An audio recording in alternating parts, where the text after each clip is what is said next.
The N64 was the first console that was really capable of rendering solid-looking 3D games. While its earlier competitor, the PlayStation 1, has some hardware parts to facilitate 3D rendering, the N64 had many more hardware features such as perspective correction, anti-aliasing, and depth buffering to allow developers to create efficiently running and good-looking 3D games. One very important feature for 3D games is the ability to program shaders. A shader is a program that assigns each rendered pixel of a triangle an output color. For example, a super simple shader might just map a texture onto a triangle, and a more complicated one might do something like this. Modern shaders can do crazy things, and there are literally infinitely many shaders you could create. Unfortunately, the N64's shaders, on the other hand, had to be much simpler. They were actually more of a predecessor to shaders called a fixed function pipeline. All shader functionalities were directly built into the hardware for efficiency reasons. That means that there is a limited amount of them, but in return, they can render really fast on the weak hardware available at the time. This also means that turning most render features on or off incurs no performance cost at all, because most features had special hardware parts that did just one thing. This fixed and limited pipeline had to be enough to render all the effects that Nintendo 64 uses, from the Peach Bowser painting, to the wobbling paintings, to Metal Mario's effect, to the Vanish Cap dither, and to whatever cool magic the Mario face screen was. And you will learn how all of these worked today. Fortunately, there are trillions of different configurations we can put into this fixed shader. And because N64 textures are so small, it's also very reasonable to simply render to a texture with the GPU or the CPU to effectively get any arbitrary GPU output. I love to use CPU generated textures personally. As they say, limitations breed creativity. And speaking of overcoming limitations, one limitation you don't want to deal with is internet restrictions. Whether it's region-locked content or the fear of IP loggers, malware, or having to deal with ads. That's where today's video partner NordVPN comes in. Nord protects you from various types of cybersecurity threats online. For example, did you know that anytime you connect to a public Wi-Fi network, you could get hacked? Many public networks don't use encryption. That means anyone can imitate a public network and intercept your data unencrypted, which basically means you're giving away any passwords or other sensitive data you send. NordVPN solves this by encrypting your online traffics at all times. NordVPN also lets you change your IP address at a whim, and if you're into emulating video games, you might want that just to be safe. After all, a certain company really likes to go after us modders, regardless of whether what we do is legally fine or not. They've given me a sponsored link so you guys can get started using it too. So if you're interested, get an exclusive NordVPN deal at nordvpn.com/Kaze with 4 bonus months and 30 days money back guarantee. So there's no reason not to give it a try. After all, you can just get your money back if you don't like it. This is the best offer NordVPN has on the market right now. So, how many of these trillions did Mario 64 use? Interestingly, only about 30. Given that it together with Pilot Wings was one of the first releases, that shouldn't be shocking, I suppose. Let's go over all of these shaders and learn how they all work.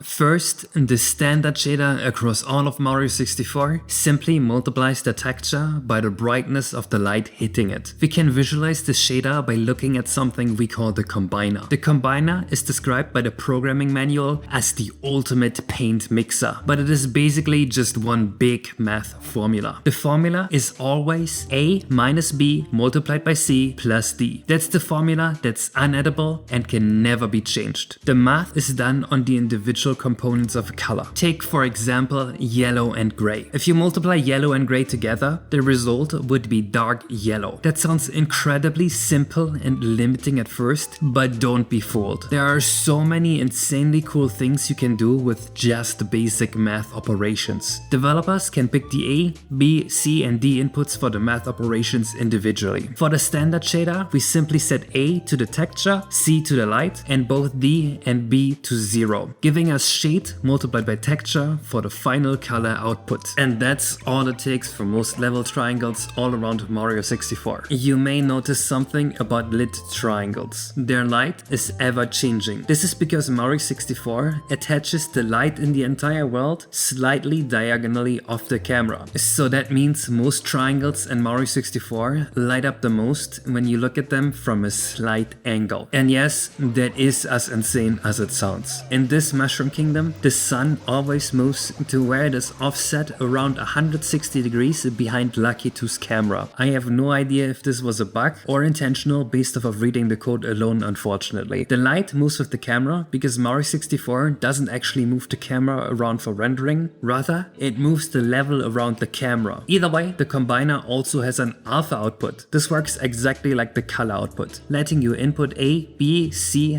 and D to have it compute A minus B multiplied by C plus D. For unknown reasons, the standard shader uses the triangle's vertex color's alpha value as an alpha input in D here. Vertex colors are a value stored in each vertex of a triangle, and fortunately the alpha value is basically always set to 255. But it renders in opaque mode anyway, so the alpha value is fully ignored in reality no matter what it is set to. There's no advantage or disadvantage to doing it this way, it's just a little quirky, so it doesn't matter. Of course, we can't render the whole game opaque, so there's another standard shader Mario 64 uses almost everywhere, the shaded cutout texture. This one has almost the same combiner as the standard opaque shader, except the alpha output is different. Mario 64 multiplies the texture's alpha value with the vertices alpha value here. Since the vertex alpha is always fully opaque, this is equivalent to just outputting the texture's alpha value. This of course also uses the cutout render mode, which rounds all pixels to be either fully transparent or fully opaque. With just these two shaders alone, you could probably draw about 90% of the triangles used in Mario 64. The last 10% are much more interesting though. For example, all of Mario is drawn using special shaders, and every single one of them is implemented extremely weird.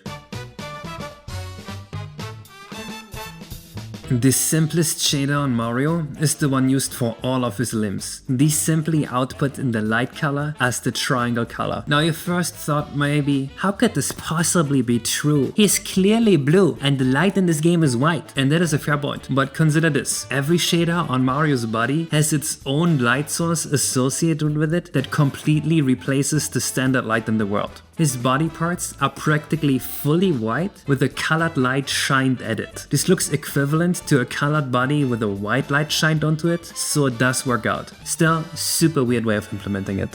The shaders working like this is also why it is so easy to make Mario color codes. Whenever someone makes a color code to, for example, turn Mario into Fire Mario or Luigi, all they are doing is change the colors of the lights shined onto Mario. The N64 can supply up to 2 color parameters to the combiner. These are called environment color and primitive color. These can be set at runtime and are usually used to either set the color per actor or to set a color without having to deal with textures. In my own game, I like to use properly colored lights sometimes, so I made Mario's body be colored with primitive color and turn the lights like any other model in the game. This Mario limb shader also has an alpha output. It simply returns the environment color's alpha. Now you may think environment color is something applied on a per scene basis, and in effect I believe that's what SGI intended it to be, but on Mario 64 it is simply a color parameter the game supplies to some shaders on a per actor basis. In this code example here, it sets the red, blue and green value to 255 and the alpha value to the held object's opacity variable. This parameter being here typically does not matter because Mario always renders opaque, except when he is wearing the vanish cap.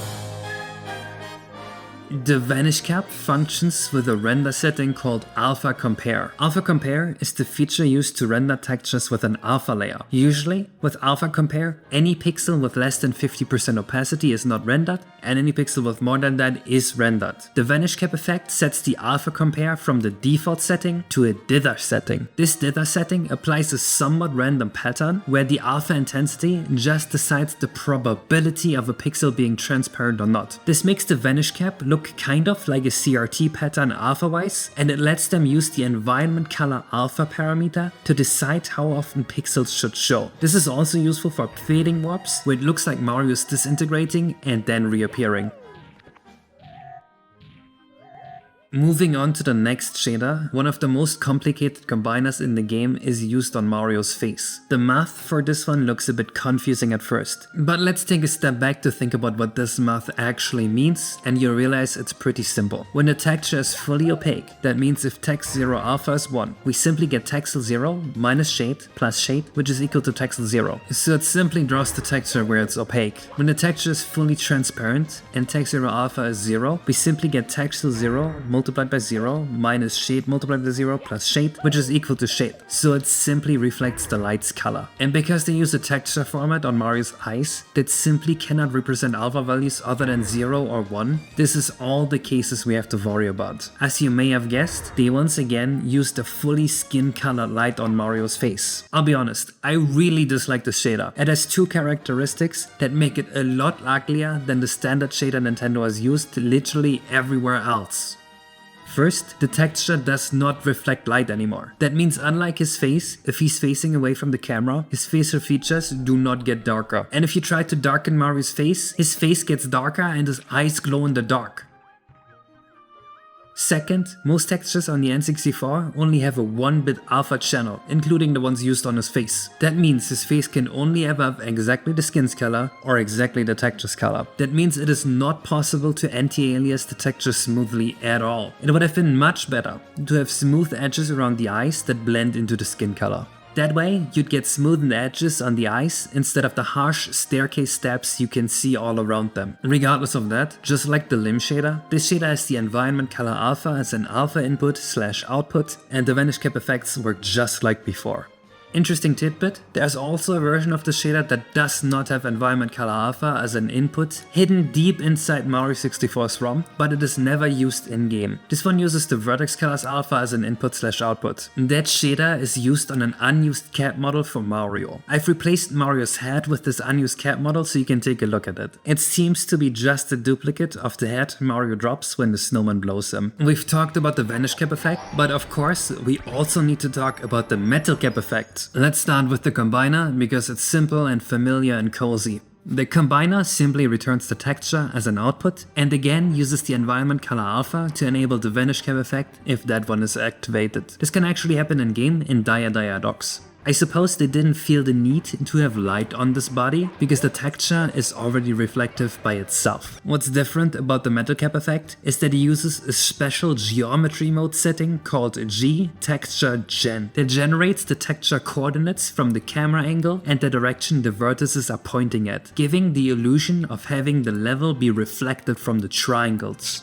You may have seen this image going around online recently about how emulators are rendering the bubbles wrong. This is because the bubbles use this geometry mode parameter, and emulators are computing the texture coordinates wrong. It's not super obvious that the texture is wrong on Metal Mario on many emulators, but on the bubble it becomes kind of obvious because the bubble texture is actually made to reflect the sky above and the grass below it. And then lastly, we need to look at Mario's wing cap, which actually has a small error I've never seen anyone talk about. There's a difference between his cap and hand wings and his cap on head wings. Let's talk about his cap on head model first. His wing cap needs to both respect the transparency of the individual texture pixels as well as the vanish cap pixels. To this end, the alpha output is simply multiplying the texture transparency with the environment color alpha. Perfect. But here's where the issue is. When he's wearing the cap on his head, the wings simply render at full brightness with no lighting. They look the same way when you spawn the wing cap in the level, but only for a brief moment. When Mario picks up the wing cap, they suddenly are affected by lighting. His cap in hand model uses a different combiner. In this combiner, the alpha works just like before, but the color is multiplied with the lighting. That makes it look a lot darker than intended, or it makes the cap on head look brighter than intended. I'm honestly not sure which one was the intended model. Same thing also happens with the metal wing cap in hand model, although this model would of course never show up in game, because there is no level that has both the wing cap and metal cap available at the same time. Yeah, I'm not sure if this is common knowledge, but this wing metal Mario model never shows up in Mario 64. The very same shader used on his cap on head wing cap wings is also used during the Peach letter intro, with the environment color parameter used to fade the letter in and out. And it's also used in Hazy Maze Cave? Huh?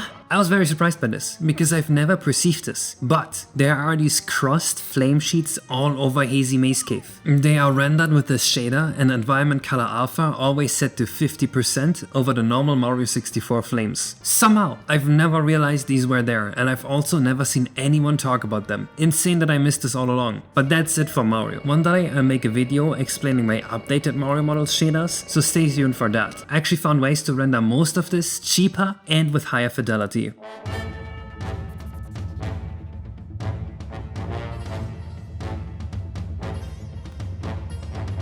A lot of actors in Mario 64, like bob-ombs, have billboarded body parts or entirely just billboards like the one-ups and coins. Almost all of them use this combiner. The billboarding itself is done outside of the shader by rotating the model to always face the camera. A simple output equals whatever your texture input is works great in the shader. Since they are billboards, reflecting lights would make no sense at all, especially since most of the billboards have some kind of light already baked into the texture. Maybe these billboards are why Mario 64 attaches the sun to the camera. Think about it. With the billboard textures having a light direction and the sun being attached to the camera, it makes the lighting direction consistent across everything that is being rendered on your screen at any point in time. Honestly, now that I'm thinking about it, I think that is my new favorite theory as to why this game attaches the sun to the camera. Coins are a special kind of billboard with a special kind of shader. There are 3 different coin colors, and instead of using separate textures, Nintendo opted to use a grayscale texture and multiply it by red, yellow, and blue.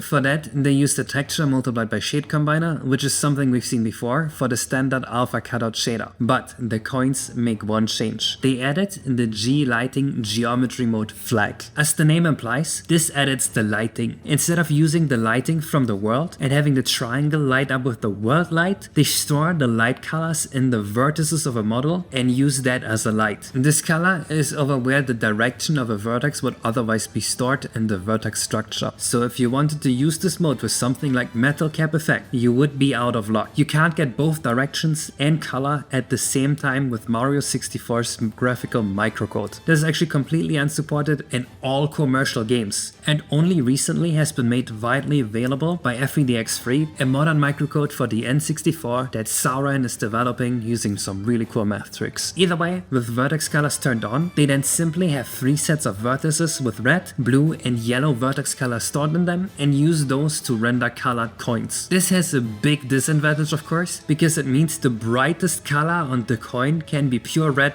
blue, or yellow, and you get no shine on your coins at all. There are ways to get both the reduced texture usage and the shine on your texture, something like what I've done to my coins, but the combiner for this is incredibly cursed, difficult to work with, and complicated, and also way too much to explain in this video. Speaking of vertex colors, I'm sure you're curious how the final Bowser works. After all, he looks just like the normal Bowser, except he has rainbow colors all over. This one's actually super cool. Remember how I said earlier that the G lighting geometry mode controls whether vertices store directions or vertex colors?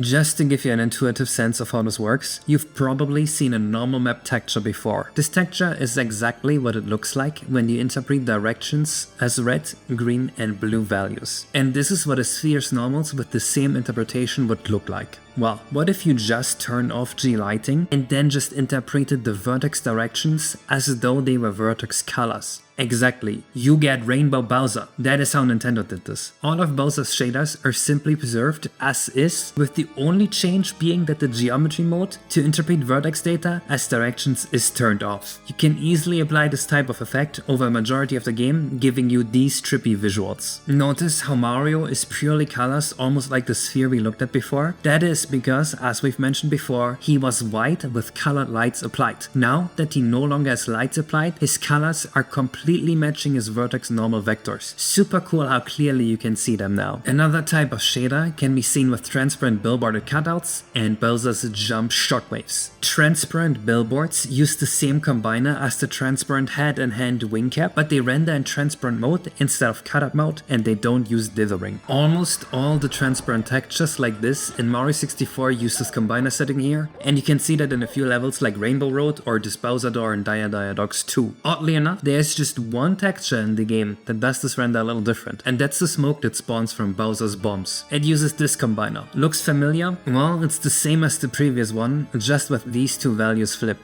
There doesn't seem to be a point to flipping these values. The render output would be pixel for pixel the exact same, but they did, and there's also no disadvantage to it, so who cares. Similarly, boos use almost the same overcomplicated shader as Mario's face when they are transparent, with the only difference being that they render in transparent mode and without dithering. The boos then modulate the environment color alpha parameter to go into hiding. Another actor I've mentioned earlier is the bubbles, and so you already know that they use the geometry mode to generate texture coordinates from the vertex coordinates and view direction, just like the metal cap. The shader is almost identical, with one key difference. The bubbles actually do multiply the texture color by shade color in the combiner, unlike the metal cap. This means that unlike the metal cap, the water bubbles are shaded by the angle you look at the polygons from.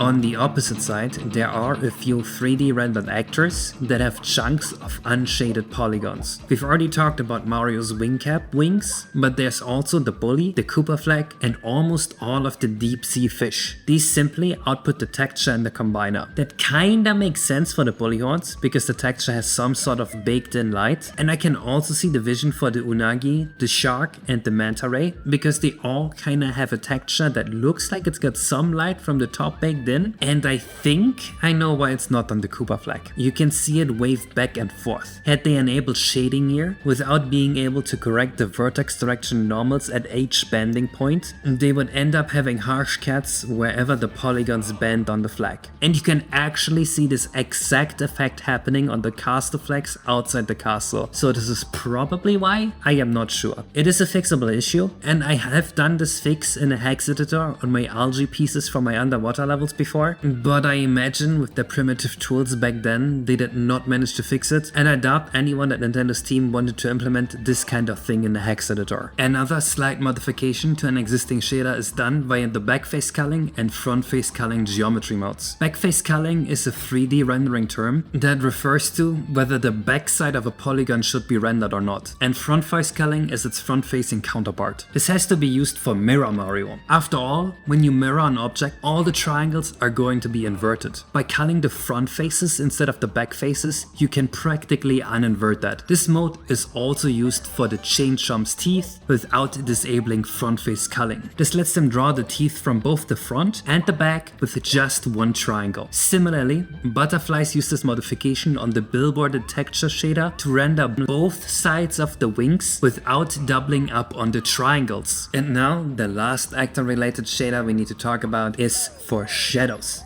Shadows are already my least favorite part of Mario 64's codebase by a long shot because of how gruesomely inefficiently they use raycasts, which if you fixed that by itself would probably save more performance than every optimization Nintendo on purpose applied to Mario 64 combined and be about 15 minutes of work. But besides that, they also have a bit of a suboptimal shader. First, they disable backface culling just like the butterflies. There's no advantage to this, because this check is free. But there's a slight disadvantage to that if you are looking at shadows from behind. This would cause shadows to be rendered but invisible unnecessarily, which can happen in some instance. For example, if an actor is on a slope or you're looking upwards. They also enable vertex colors and multiply with those in the combiner. The vertex colors are set to 255, which is fully white, and the white shadow would be weird, but fortunately the shadow texture is pure black, so if the vertex colors are being multiplied by 0, shadows use an interesting alpha combiner as well. They multiply the textures alpha channel with the vertex colors alpha, and while they do write the same vertex color alpha value into all the vertices of most shadows, for some special shadows, like for Mario, they also dim each vertex of the shadow individually depending on how far off the floor the vertex ought to be. You can see this if you walk up a slope with Mario. Shadows typically render on top of the floor, so we need a decal decal render mode. A decal render mode is a render mode that only renders pixels if the depth it is trying to render at matches the depth already present in the depth buffer roughly. That means, on a good emulator or real console, that the shadow is only going to be rendered where its triangles match the floor's height. Decals unfortunately are consistently purely emulated, so you'll typically see shadows where they shouldn't be on emulators only for this exact reason. Or you'll see his shadows render over his feet like in many official releases. But the shadows also have the option to render in cutout mode or in transparent mode if they are above water or lava, or if he's on ice or a carpet. There is a good reason for that, and that is depth sorting issues, and you'll see why this is an issue later in the video. For now it doesn't really matter.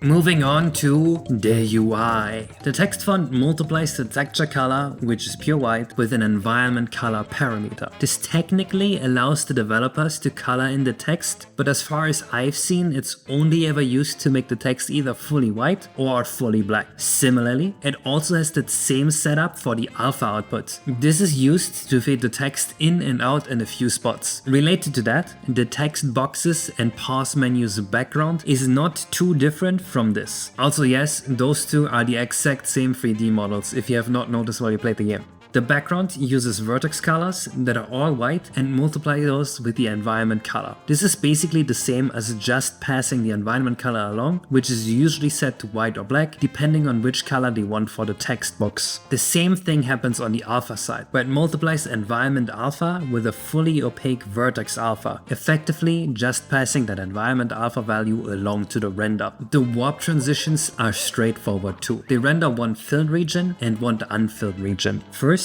the filled region is rendered using vertex colors and the combiner that simply outputs the shade color. Then, the inner region with the cutout texture in the middle, which would be Bowser, Mario, a star or a hole texture, is rendered using a text 0 multiplied by shade combiner for color and texture 0 for alpha. Fortunately, all the transition textures are fully white, so this output color always matches the color of the filled region. This system is very inefficient because it unnecessarily requires the texture to be fully white, and it also requires way more triangles than you'd usually use. After all, you could simply clamp the texture and render the whole transition as just a single quad. Oh well, not like it really matters. After all, performance is probably not your biggest concern during warp transitions. And the last hard element is the colorful font. This is one of the most unique shaders in the entire game. This one actually completely bypasses the combiner. It uses a render mode called copy mode. This mode simply copies the pixels of the texture one-to-one to the output screen. This is super fast and a great way of implementing this. But because of this, the font is also commonly rendered wrong. Usually copy mode would have no texture filtering, but many emulators implement this with texture filtering, causing these washed out hard textures and the crusty outlines in many emulators.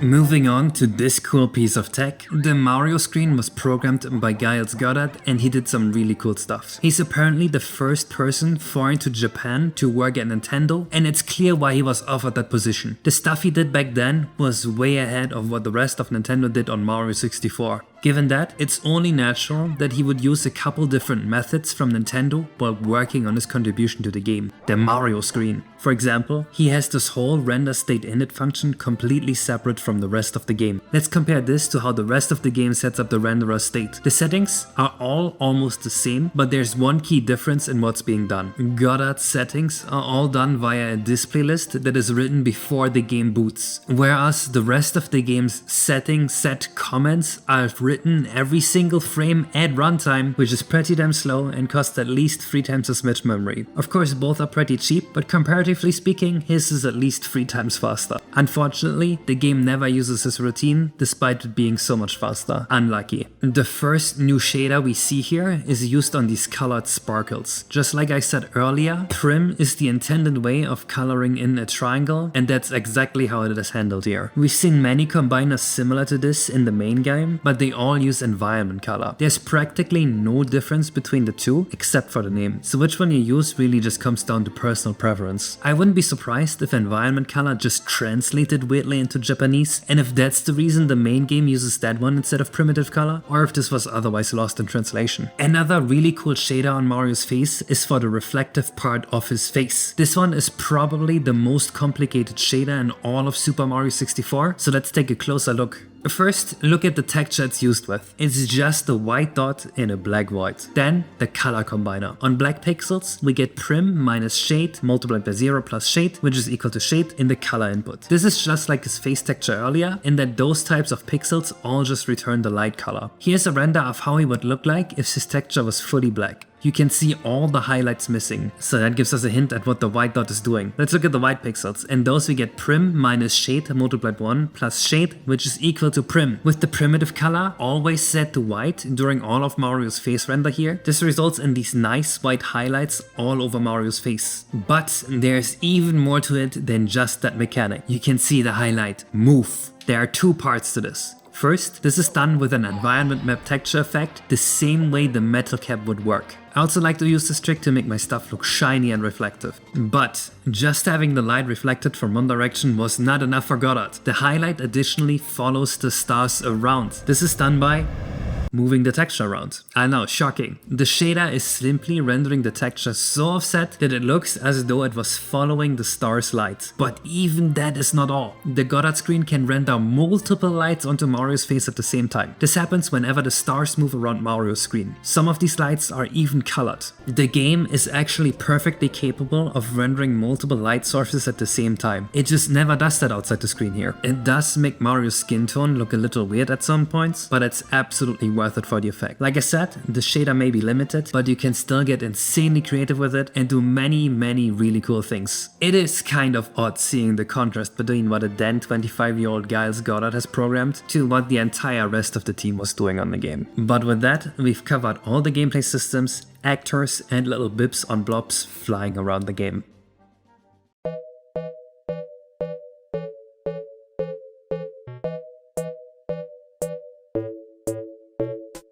Castle Grounds is one of the few levels that actually use shaders other than the default ones. I wonder if they made this as one of the last few ones. That would make sense. In my opinion, it often makes sense to design your first level last when making video games. After all, that way you'll know which skills you want the player to pick up, and at this point you'll have the best handle on your craft and be able to make the best first impression. And the outside castle area seriously delivers on that premise. One thing that really stands out about Castle Grounds is its usage of shadows. Most of the moat and all of the castle and all of the outside walls that Mario can slide on don't actually use lighting like the rest of Mario 64 does. As you can see, the walls don't actually light up with the camera. The combiner here is the same as the one from the standard shader used across all of Mario 64, but instead of using lighting from the camera, they use vertex colors. This is a much nicer looking technique in my opinion, and in my own games I use this mode across all static geometry. Somehow they pulled this off well enough that it isn't even obvious that the shading model of the castle is so completely different from the rest of the map. While you may think that the waterfall or the water in the moat also have special shaders, they are actually just triangles using the standard transparent shader. The movement in these models is from the game actually genuinely moving the UV coordinates of the vertices around. Practically speaking, all of the water here are entirely dynamically generated 3D models.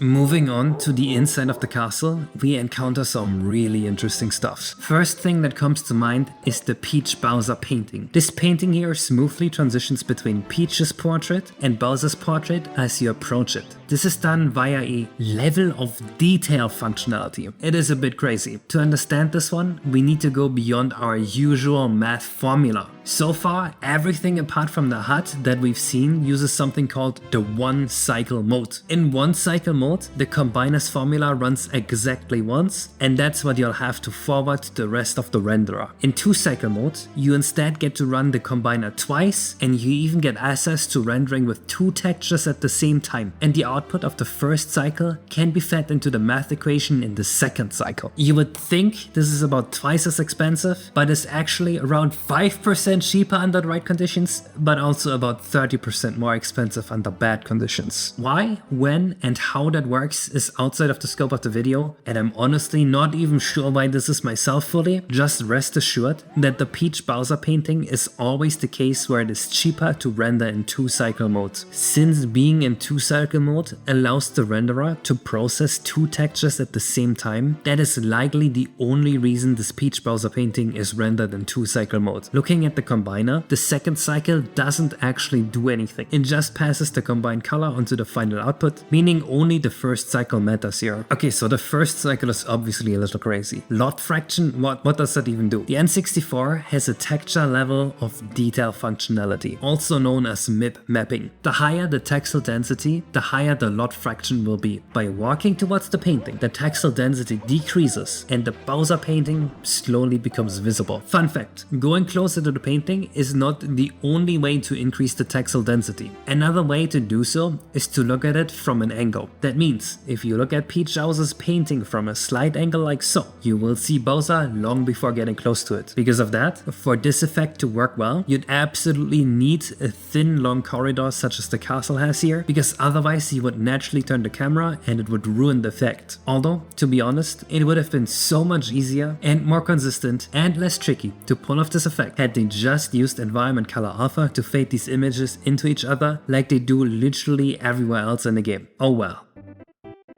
Another new shader can be seen here around the aquarium. The light coming from it is colored using pure vertex colors, and it is made transparent using the environment color alpha. Very simple, but very effective. Another shader you would obviously see in the castle is the paintings, is what you would think, but these are actually not own shaders. They are just like the water outside the castle, mostly just a dynamically generated mesh. The mesh has waves and ripples across it, and it's actually a pretty complex setup, but it's not a shader, so I'm not going to cover this in this video. Moving on to Bob-omb Battlefield and Worm's Fortress, here we see a variation on 2 previous shaders, and that's a fog shader. Fog is a great visual effect to give the level some depth, and people typically think it's an optimization to turn on fog, but unless you specifically turn it on for the purpose of gaining performance by cutting the render distance and hiding pop-in with the fog, fog is actually much more expensive because it requires the 2-cycle mode being on. By toggling the G-Fog geometry mode and setting the render mode to the fog mode, the game will apply a fog effect to the level that increases in intensity as the triangle's vertices increase in depth. The combiner for this is very straightforward. It works just like the standard shader we've seen at the very beginning, and the second cycle simply passes combined color. I think the only reason they enabled fog here is because they liked how it looked. Very interestingly, this variation does not seem to exist for the cutout standard shader.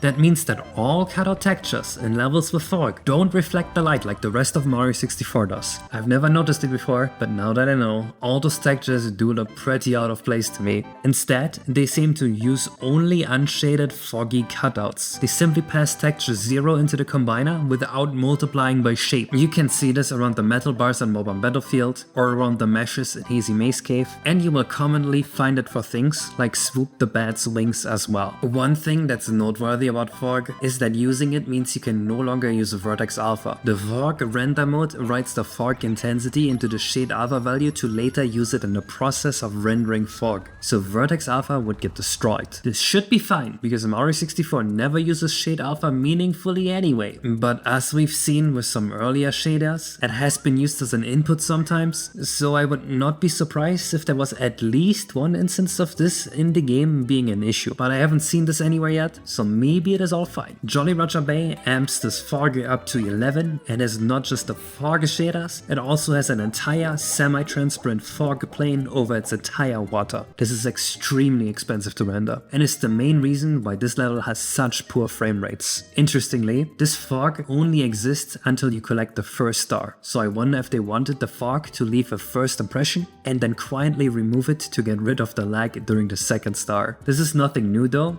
this uses the same shade shader as the water. It just looks like a different shader at first because the fog used here actually has some transparent pixels, unlike the water textures. Moving on to Kulka Mountain, there's nothing new to see. So let's just move on to Big Boo's Haunt. Noteworthy about Big Boo's Haunt are the lights around the flames and the lanterns. These use the same simple combiner we've seen before, but with vertex colors in transparent mode. All the lights here use a purely white texture with an alpha gradient. For the alpha gradient, they use an intensity alpha texture, which allows for grayscale colors and varying levels of alpha. Mario 64 usually uses mostly full color textures, which are rather low resolution, but personally, I almost always use grayscale textures and color them in via other methods to get that resolution boost. The texture format it shows here makes this light look a lot more detailed than the shadows we've seen earlier. That is all that's new for Big Boo's Haunt, so let's move on to the Tower of the Wing Cap. This is a really small level, but there's something really exciting. For the first time in this video, they've used vertex color alpha as intended. The towers of the wing cap have this really neat fade out at the bottom. This is using the standard shaders combiner, which, as you may remember from the very start of the video, has a shade alpha input that was always just ignored because the standard shader renders opaque anyway. But the wing cap towers render in transparent mode, and they've set the vertex alpha value to reasonable values. The top is fully opaque and the bottom is fully transparent. That gives it this nice fade out at the very bottom. Now, if you know anything about 3D rendering, you may have heard about the issue with alpha sorting before. When you render transparent surfaces, they often don't render in the correct order unless your engine specifically is programmed to handle that. This is an issue even in modern Unreal Engine 5, and Mario 64 most definitely is not programmed to handle this. If you fly all the way down here and look at the middle of the arena, you can actually see a render order issue pop up exactly as you would expect.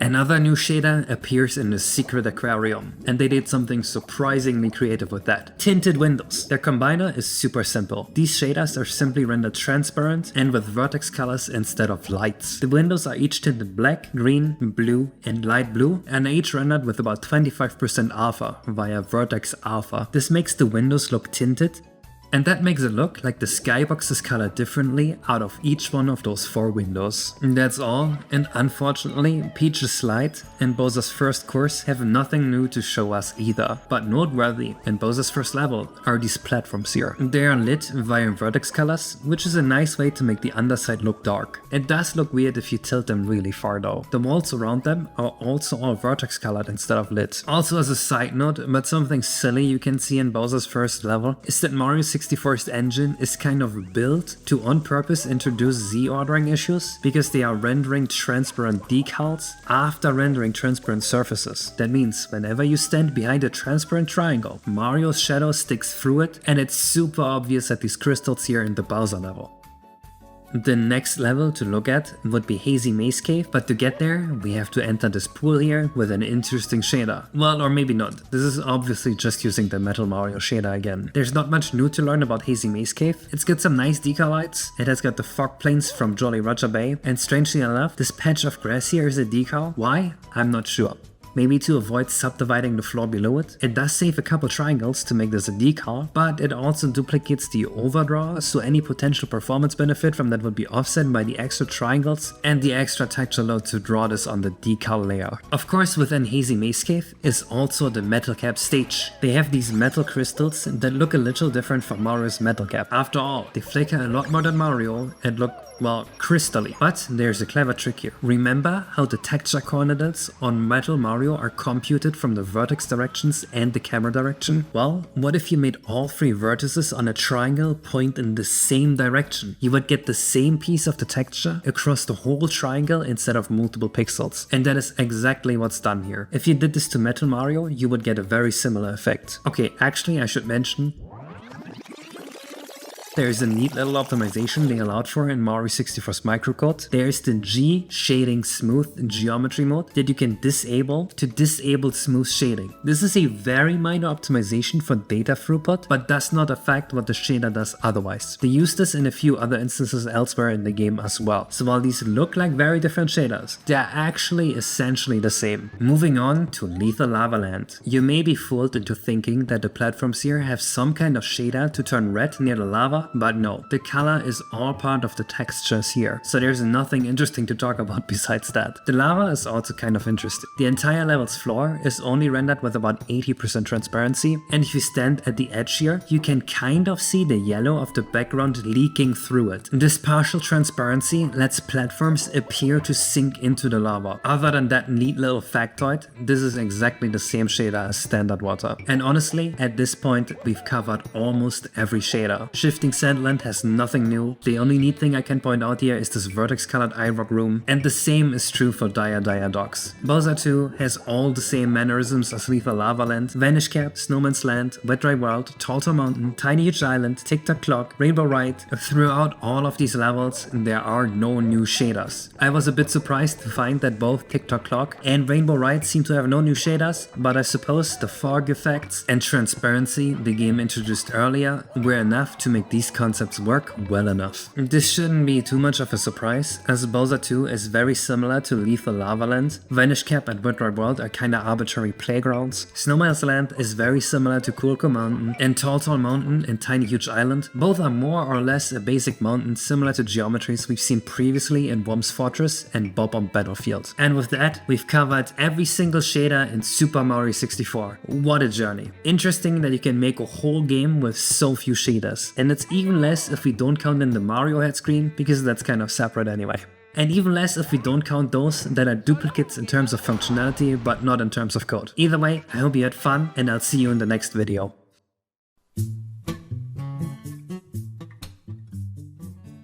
Shoutouts to all my Patreons for supporting my channel. Without you guys, I wouldn't be putting out videos like this. This was honestly so much work. If you're new to the channel, I am using all this knowledge about Mario 64 to develop my own Nintendo 64 game. Here in the background you can see some gameplay of that. This all runs on real hardware. It runs at higher frame rates than the normal game because I spent so much time optimizing all of it. I'm very happy with the results so far. Currently I am working on the 15th course out of 15, and after that it's just overworld, a couple side levels, gameplay testing, bug testing, some VFX and SFX updates, some engine updates, and okay, it's going to be a little bit, but I hope you look forward to it. Bye!